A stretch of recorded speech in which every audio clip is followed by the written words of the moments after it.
impeachment complaint ng Kamara laban kay VP Sara. Ipinapawalang bisa sa Korte Suprema.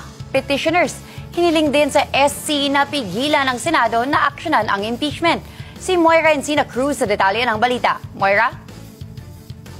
Formal ng kinwestiyon sa Korte Suprema ng ilang abogado mula sa Mindanao, anilay depektibong impeachment complaint ng Kamara na isinumita sa Senado laban kay Vice President Sara Duterte sa mag-isang pahay ng petisyon. Hiniling ng mga abogado sa Supreme Court na ideklarang walang bisa ang articles of impeachment ng Kamara dahil sa kabiguan na makatugon sa requirements na hinihingi ng saligang batas sa impeachment proceedings na verification at proper initiation.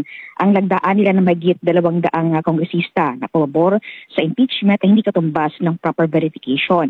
Katwiran pa nila, minadali o nire-railroad ng Kamara ang impeachment process.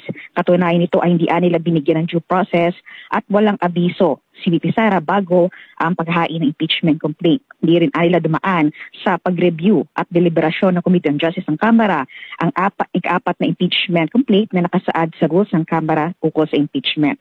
Maari lang nila na hindi i-refer sa komite ang impeachment complaint kung ang 1/3 ng lahat ng miyembro ng Kamara ay ang mismong complainant. Ibig sabihin nito nila, ang lahat ng signatories ay dapat na pumirma sa main impeachment case at dapat na properly verified ito.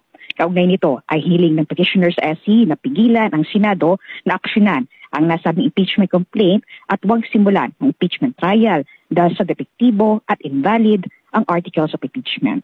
Moira Encina Cruz para sa Mata ng Agila, matatag, matapang, matapat.